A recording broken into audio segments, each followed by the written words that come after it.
फाड़ दिया तो वो गुस्सा होने लगी उसकी माँ, क्यों फाड़ा? तो बोले माँ जब आप बूढ़ी हो जाओगी तो ये आधा साल हम आपको देंगे।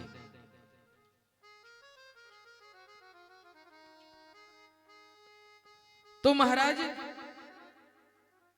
पुत्र की कामना या पुत्र के लिए केवल इसलिए लोग तड़पते हैं कि हमारा केवल कपाल क्रिया करे। अरे पुत्र की, कहते हैं ना, बाप की छाती चौड़ी हो जाती है जब पुत्र उसके सामने खड़ा हो जाता है और कह दे कि पिताजी अब आपको चिंता करने की जरूरत नहीं, मैं तो हूं ना, बस काम बन गया। तो ये बात होनी चाहिए। तो यहाँ पर ये बात बताई, आत्मदेव पंडित जी के कोई संतान नहीं थी। संतान न होने के कारण बड़े दुखी थे। एक दिन एक संत की शरण में गए, संत ने कृपा करी, एक आम का फल दिया, जाओ अपनी पत्नी को खिलाना। आत्मदेव पंडित जी अपनी पत्नी के पास आए, धुंधुली के पास, लो देवी ये फल ले लो। फल दिया पर खाया नहीं। अपनी एक सहेली जैसी बहन थी, उसको बताया कि देखो ये फल हमको दिया है। उसने कहा कोई मतलब नहीं, तुम गाय को खिला दो, परीक्षा भी हो जाएगी कि फल से बच्चे होते कि नहीं होते। और दूसरा सुनो, मेरे पेट में बच्चा आया है, ये बच्चा मैं तुमको दे दूंगी, उसके बदले में तुम्हारे पास पैसा बहुत है, तुम हमारे पति को पैसे दे देना, वो किसी से कुछ नहीं कहेंगे। बोले ठीक, सौदा पक्का हो गया। पंडित जी ने पत्नी को पूछा फल खाया? बोले हाँ खा लिया। 1-2 महीने हुए, बोले गर्भ आया? बोले हाँ जी गर्भ हो गया हमको। और वो धीरे धीरे धीरे धीरे झूठ बोलती रही। और जैसे ही उसके 9 महीने हुए, उसकी बहन के बच्चा पैदा हुआ, बच्चा दे गई इनको। और बच्चा दे करके और इन्होंने पंडित जी को बोल दिया बच्चा हो गया, बच्चा हो गया। अरे और महाराज पर मुझे दूध नहीं आ रहा है, मेरी बहन उसका बच्चा मर गया है, तो अगर तुम कहो तो उसको बुला लें दूध पिलाने के लिए। तो बोले हाँ हाँ बुला लो। और उसकी माँ को वहां पर बुला लिया और बच्चे का लालन पालन होने लगा। पंडित जी की खुशी का ठिकाना न रहा। और कहते हैं कुछ समय बीतने पर जिस गाय को फल खिलाया था ना, उस गाय के यहाँ भी मानव पुत्र ने जन्म लिया। और उसको देखकर पंडित जी के भाग्य की सराहना सब लोग करने लगे कि देखो तो पहले एक भी संतान नहीं थी, और जब प्रभु ने कृपा करी तो इनके तो बेटा हुआ ही हुआ, और इनकी गाय के भी बेटा हो गया। और दोनों क्रियत कालीन तौ जातौ तरुणौ तनया बुभौ गोकर्णः पंडितो ज्ञानी धुंधकारी महाकला। जो गाय के गर्भ से जन्म लिया जिस बच्चे ने, वो पूरा मानव देह थी उस बच्चे की, लेकिन कान गाय के जैसे थे, इसलिए उसका नाम रखा गोकर्ण। और बोलिए गोकर्ण जी महाराज की जय। गोकर्ण पंडितो ज्ञानी धुंधुकारी महाखला। गोकर्ण महापंडित और ज्ञानी बन गए और धुंधुकारी महान खल बन गया। और जो इनके गर्भ से जन्म लिया था ना, उसकी बहन के गर्भ से, वो धुंधुकारी महान खल बना, दुष्ट बना। ये तो बचपन से ही काशी चले गए गोकर्ण, लेकिन धुंधुकारी की मां ने धुंधुकारी को न जाने दिया। धीरे धीरे चोरी करना सीखा। चोरी करने के बाद बड़ा हुआ तो शराब पीना सीख गया। और फिर क्या, बेश्याओं के यहाँ जाने लगा। माता को अपशब्द किया, पिता को अपशब्द बोले, पिता भी घर छोड़ करके चले गए। गोकर्ण जी से आत्मज्ञान पाकर के भागवत के 10वें स्कंद का पाठ करते हुए और मुक्ति को प्राप्त हुए। धुंधुकारी की मां धुंधुली कुएं में कूदकर आत्महत्या कर ली। धुंधुकारी 5-5 वेश्याओं को घर में ले आया। चोरी करने जाता है, एक दिन बहुत सारी चोरी धन चोरी करके लाया, तो उन वेश्याओं को दिया। वेश्या बड़ी खुश हो गई और उन्होंने कहा ये चोर है, एक न एक दिन पकड़ा ही जाएगा, और जब ये पकड़ा जाएगा तो हम भी पकड़ी जाएंगी, हम फालतू में मारी जाएंगी। इसलिए उसको शराब पिलाई रात में, और शराब पिला करके उसको जो है बांध कर दी। बांध करके और मुंह में अंगारे ठूस ठूस करके उसको मार डाला।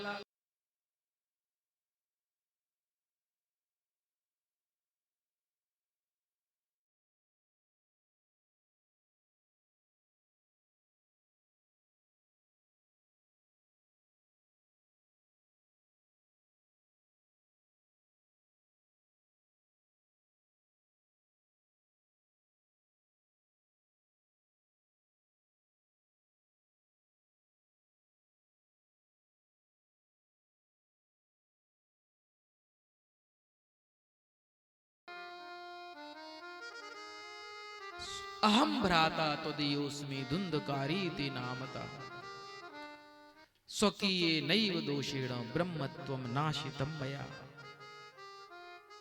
मैं तुम्हारा भाई धुंधकारी हूं। धुंधकारी? अरे तुम तो भैया प्रेत बन गए। बोले हाँ भैया मैं प्रेत बन गया। तो बोले हमने तुम्हारे लिए तो गया जी में श्राद्ध किया था, गया गए थे हम, गया में जाकर श्राद्ध करके आए, फिर तुम मुक्त क्यों नहीं हुए? बोले एक गया तो क्या, तुम 100 बार भी गया में जाकर श्राद्ध करोगे तो भी मेरे जैसे प्रेत की मुक्ति होने वाली नहीं है। गया श्राद्ध सतेनापि मुक्तिर्मे न भविष्यति उपायम परम किंचे त्वं विचाराय सांप्रतम। महाराज एक गया श्राद्ध तो क्या 100 बार भी गया में जाकर श्राद्ध करोगे तो भी मुक्ति, तो क्यों भैया तुम्हारी मुक्ति क्यों नहीं होगी? तो बोले मैंने ऐसा कोई पाप ही नहीं है जो ना किया हो, सारे पाप करे बैठा हूं महाराज। अगले दिन सूर्य भगवान से प्रार्थना करी। सूर्य भगवान ने कहा श्रीमद् भागवतान मुक्ति सप्ताहम वाचनम कुरु, जाओ इनको श्रीमद् भागवत की सप्ताह कथा सुनाओ, इनको मुक्ति मिल जाएगी। और श्री गोकर्ण जी ने धुंधकारी के निमित्त भागवत की कथा सुनाई। 7 दिनों में वह कथा सुनी। एक एक दिन कथा का बीतता जाता, 7 गांठ के बांस में वह प्रेत बैठ गया था। एक एक गांठ फटती जाती है और उसकी मुक्ति होती चली जाती है। 7 दिन बाद तो वह दिव्य रूप धारण करके विमान में बैठ करके और भगवान के धाम को जाने लगा। तो श्री गोकर्ण जी ने विष्णु भगवान के पार्षदों से पूछा जो उसको लेने आए थे कि भैया कौन हो तुम और किसको ले जा रहे हो? तो उन्होंने हाथ जोड़कर निवेदन किया आपका भाई है ये, और इसने 7 दिन तक कथा सुनी, इसलिए ये प्रेत योनि से मुक्त हो गया है, इसको देवलोक लेके जा रहे हैं। तो बोले भैया इसने अकेले ने तो कथा नहीं सुनी, कथा तो सबने सुनी है, फिर सबको विमान क्यों नहीं लाए? तो भगवान के पार्षद कहते हैं भगवान कथा तो सबने सुनी है, पर श्रवणम तो कृतम सर्वै न तथा मननम कृतम। सुनी तो सबने है पर मनन सबने नहीं किया, इसलिए सबको एक जैसा फल नहीं मिला। ये एक जैसा फल अगर चाहिए है तो कथा सुनने के बाद उसका मनन भी होना चाहिए। अगर मनन ना हो पाया, क्योंकि देखो कथा तो हमने यहां सुनी और यहां सुनकर के ऐसे कपड़े झाड़ करके नहीं उठना है। हाँ? अरे जो कथा में सुना है ना वो घर में जाकर के एक बार बच्चों से, परिवार से, मित्रों से चर्चा में जरूर कहना कि भैया आज हमने कथा में ये सुना था। और अगर आपने उसका मनन किया तो वह कथा आपके लिए फलदायी हुई, और यदि मनन नहीं किया तो फिर कथा सुनने का कोई मतलब नहीं रहा, वो केवल श्रम मात्र हुआ। तो इसमें मनन करना आवश्यक है। महाराज सुखदेव श्री गोकर्ण जी महाराज ने अगली बार पुनः कथा करी और सबको ये सूचना दी कि बड़ी मन लगा करके मनन करके कथा सुनना है। और अगली कथा में तो साक्षात भगवान वहां पर पधारे हैं। और गोकर्ण जी महाराज कहते हैं जिस तरह भगवान राम के जाने पर सारी अयोध्या राम जी के साथ ही चली गई, उसी तरह आज गोकर्ण जी आज सारे के सारे गांव वालों को साथ में लेकर भगवत धाम को प्राप्त हो गए। ऐसी भागवत की अमृतमयी कथा है। जो भी इसको सुनता है उसके सारे पाप नष्ट होकर के और वह भगवत धाम को प्राप्त होता है। कथा की अंत में कथा की विधि को सुनाया है कि कैसे कथा को सुनना चाहिए। तो बोले ये 7 दिन की कथा है और 7 दिनों में भगवत धाम को प्राप्त करने वाली इस अमृतमयी कथा को अवश्य सुनना चाहिए। अथते संप्रवक्ष्यामा सप्ताह श्रवणे विधिम। सप्ताह श्रवण की विधि है सहायैर वसुभिश्चैव प्रायः साध्यो विधि स्मृता। वैसे तो इस कथा को एक यजमान के द्वारा सुनना चाहिए। एक यजमान बने, मनोरथी यजमान, और मनोरथी यजमान अपने दाहिनी ओर अपनी पत्नी को, अपनी श्रीमती जी को विराजमान करवावे और यदि कोई बाबा जी कथा सुने तो अकेले बैठ सकते हैं, उसमें तो कोई जोड़ा की कोई बात ही नहीं है। जैसे यहाँ नारद जी स्वयं, नारद जी तो बाबा जी हैं, इनकी कोई पत्नी तो है नहीं, इसलिए अकेले बैठे। लेकिन कोई गृहस्थ कथा सुने तो जोड़ी से बैठ करके कथा सुननी चाहिए। तो सहायैर वसुभिश्चयो प्रायः साध्यो विधि स्मृता। अगर एक व्यक्ति इस कथा को सुनने में अथवा कराने में सामर्थ्य नहीं रखता है तो फिर 8 लोग मिलकर के भी ये कथा को सुन सकते हैं। 8 लोग मिलकर के उसका भाग करके अपनी अपनी व्यवस्था का और इस कथा को करा सकते हैं। और फिर यहाँ पर आया कि भागवत में खर्च कितना होता है, तो लिखा है विवाहे यादृशम वित्तम तादृशम परिकल्पयेत्। जितना धन एक विवाह में खर्च होता है उतना ही धन श्रीमद् भागवत की कथा में समझ लेना चाहिए। तो सब लोगों के यहाँ विवाह होते हैं, तो सब लोगों के अपने अपने स्तर हैं विवाह करने के, है ना। तो उसी तरह से हमें ये करना चाहिए, अपने ऐश्वर्य के अनुसार करना चाहिए, है ना। कभी ऐसा नहीं है कि आपने भागवत कथा कराने के लिए कर्जा कर लिया और बहुत बड़ा आयोजन कर लिया, नहीं। इसमें ऋण लेकर के कथा को या कोई भी धार्मिक अनुष्ठान कभी नहीं कराना चाहिए। कर्ज लेकर के किया हुआ जो धार्मिक अनुष्ठान है वह कभी भी फल प्राप्त नहीं देता, शुभ फल नहीं देता है। क्योंकि यदि कर्ज लेकर के अनुष्ठान कर लिया और कर्जा चुकाए बिना संसार से चले गए तो भी मुक्ति हो पाना संभव नहीं है। इसलिए सदैव अपने पुण्य पुंज से जो एकत्रित होती है जो धन, उस धन का सदुपयोग करना चाहिए। और वर्ष की जो कमाई होती है उसका 10वां अंश हमको निकाल करके रखना चाहिए। और 10वां अंश निकाल करके जो उस धन को खर्च करता है ना, उसकी शेष 90% जो उसकी राशि है ना, वो एकदम पक्की वाली हो जाती, वो कभी खर्च नहीं होती उसकी व्यर्थ कामों में। तो 10वां अंश निकाल करके रखता जावे, संग्रह करता जावे और अंत में श्रीमद् भागवत आदि अनुष्ठान करावे। विवाहे यादृशम वित्तम तादृशम परिकल्पयेत्। 5 ब्राह्मणों का वर्ण करे, 5 ब्राह्मणों का वर्ण करे, कोई श्री गायत्री का जाप करें, कोई श्रीमद् भागवत का मूल पाठ करें, तो कोई श्री द्वादशाक्षर मंत्र का जाप करें। तो इस तरह से 5 ब्राह्मणों का जाप अनुष्ठान करें और उनको वर्ण करें। उसके पश्चात में 7 दिनों तक इस कथा को बड़े प्रेम पूर्वक श्रवण करते हुए और अंत में बड़ा सुंदर ब्राह्मणों को मधु घृत युक्त खीर आदि का भोजन करावे। और फिर इसके पश्चात गीत वाद्यों के साथ में, वाद्य यंत्रों के साथ में श्रीमद् भागवत का पूजन करे और पूजन करने के पश्चात श्रीमद् भागवत की विदाई करावे, कथा बाँचने वाले ब्राह्मण को संतुष्ट करे, इत्यादि बातें इस भागवत के महात्म्य में आई। तो इस तरह से श्रीमद् भागवत की महात्म्य की कथा यहाँ संपन्न होती है। कल श्रीमद् भागवत के प्रथम स्कंध से कथा प्रारंभ होगी। कल की कथा ठीक 1 बजे प्रारंभ हो जाएगी और ठीक 5 बजे विश्राम हो जाएगी। 5:01 भी आगे नहीं बढ़ेगा, ये भी पक्की बात है।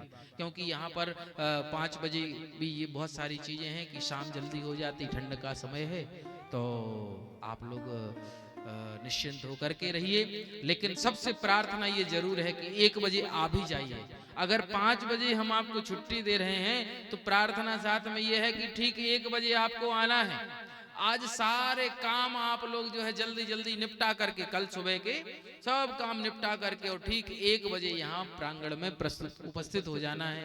तो हमारे श्री राजपूत परिवार की जो सुंदर ये अनुष्ठान है, जो आयोजन है, इसमें आप सब लोग सम्मिलित हो जाएंगे। आइए 2 मिनट भगवान नाम संकीर्तन करने के पश्चात भगवान की मंगलमय आरती करेंगे। प्रसाद लेकर के ही सब लोग अपने अपने घर जाएंगे। श्री राधे।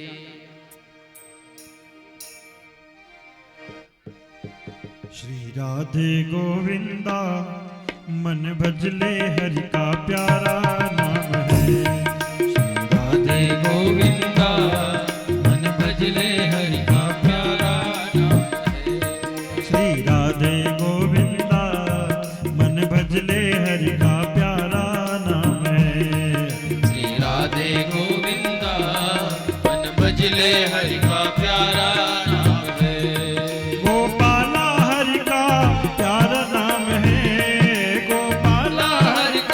प्यारा नाम है।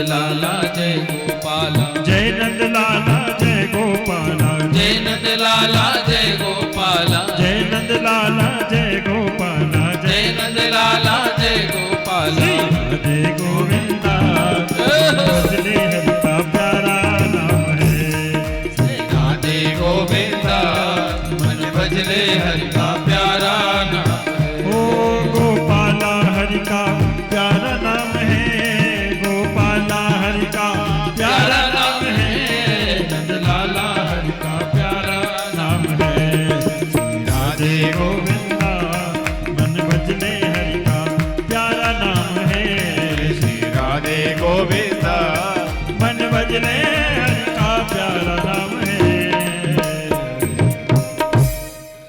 श्री राधे राधे राधे। हमारे दीवान परिवार यहाँ पर आ जाएं और भगवत भवन की आरती करेंगे सभी लोग। ओम ज्वालामालिन्यै नमः अर्धनेश्वरै नमः पंचोपचारार्थगन्धाक्षपुष्पाणिं समर्पयामि नमस्करोमि। ओम चंद्रमा मनसो जात शिक्षोः सूर्यो अजायत श्रोत्राद्वायुश्च प्राणस्य मुखादग्निरजायत। श्री सभी हमारे अमित जी भी और राजा दोनों भी आएंगे और सब लोग परिजन यहाँ पर कथा ये आरती करेंगे मंच पे आकर। श्री भागवत भगवान की है आरती पापियों को पाप से है तारती भागवत भगवान की है आरती पापियों को पाप से है तारती। ये भागवत भगवान की है आरती पापियों को पाप से है तारती भागवत भगवान की है आरती पापियों को पाप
बिगड़ी को बनाने वाला, ये मधुर बोल जग फंद खोल सन्मार्ग बताने वाला, बिगड़ी को बनाने वाला। श्री राम यही घनश्याम यही, श्री राम यही घनश्याम यही, श्री राम यही घनश्याम यही, राम यही घनश्याम यही। प्रभु के महिमा की आरती, पापियों को पाप से तारती। भागवत भगवान की है आरती, पापियों को पाप से है तारती। श्री भागवत भगवान की है आरती, पापियों को पाप से है तारती। भागवत भगवान की है आरती, पापियों को पाप से है तारती। गोविंद बोलो हरि गोपाल बोलो, गोविंद बोलो हरि गोपाल बोलो, गोविंद बोलो हरि गोपाल बोलो, गोविंद बोलो हरि गोपाल बोलो, गोविंद बोलो गोपाल बोलो, गोविंद बोलो गोपाल बोलो, गोविंद बोलो गोपाल बोलो, गोविंद बोलो गोपाल बोलो। राधा रमण हरि गोविंद बोलो, राधा रमण हरि गोविंद बोलो, राधा रमण हरि गोविंद बोलो। राधा रमण हरि गोविंद बोलो। घोर घोरम करुणावतारम संसारसारम मुनिगेन्द्रहारम, सदा वसन्तं हृदयारविन्दे भवं भवानी शतं नमामि। त्वमेव मातः पिता त्वमेव, त्वमेव बन्धुः सखा त्वमेव, त्वमेव विद्या दृढं त्वमेव, त्वमेव सर्वं मम देवदेव। त्वमेव सर्वं मम देवदेव, त्वमेव सर्वं मम देव। हरि ओम जलेऽमृतीकरणं पुष्पैदेवाभिवन्दनम् आरोग्यार्थे आत्माभिवन्दनं मन्त्रपुष्पाञ्जलिः। ॐ यज्ञेन यज्ञमयजन्त देवास्तान् धर्माणि प्रथमान्यासन्न देहनाकं महिमानः सचन्त यत्र पूर्वे साध्याः सन्ति देवाः। हरिः ओम एकदन्ताय विद्महे वक्रतुण्डाय धीमहि तन्नो दन्तिः प्रचोदयात्। हरिः ओम गणम्बिकायै च विद्महे कर्मसिद्ध्यै च धीमहि तन्नो गौरिः प्रचोदयात्। हरिः ओम नारायणाय विद्महे वासुदेवाय धीमहि तन्नो विष्णुः प्रचोदयात्। हरिः ओम महालक्ष्म्यै च विद्महे विष्णुपत्न्यै च धीमहि तन्नो लक्ष्मीः प्रचोदयात्। सेवन्ति कामकुलजं पकपाटलाब्जै पुण्याकजादिकरवीरलसालपुष्पैः बिल्वप्रभालतुलसीदलमञ्जरीभिः त्वां पूजयामि जगदीश्वर मे प्रसीद। नानासुगन्धिपुष्पाणि यथा कालोद्भवानि च पुष्पाञ्जलिर्मया दत्त ग्रहाण परमेश्वरः। श्रीप्राणपुरुषोत्तमाय नमः। बालकृष्णाय नमः। चरणकमलेषु मन्त्रपुष्पाञ्जलि समर्पयामि। सभी लोग जयकारा लगाएंगे। बोलो भागवत भगवान की, व्यास नारायण भगवान की, श्री सुखदेव जी भगवान की, रामचंद्र सरकार की, हनुमान जी महाराज की, बाबा विश्वनाथ की, अम्बे मात की, बांके बिहारी लाल की, धर्म की। जोर से जयकारा लगाओ भैया, भोजन करके आए होंगे सब लोग। धर्म की, अधर्म का नाश हो, प्राणियों में सद्भावना हो, विश्व का कल्याण हो। गौ माता की, सत्य सनातन धर्म की, अपने अपने गुरु गोविंद की। नमः पार्वती पतये हर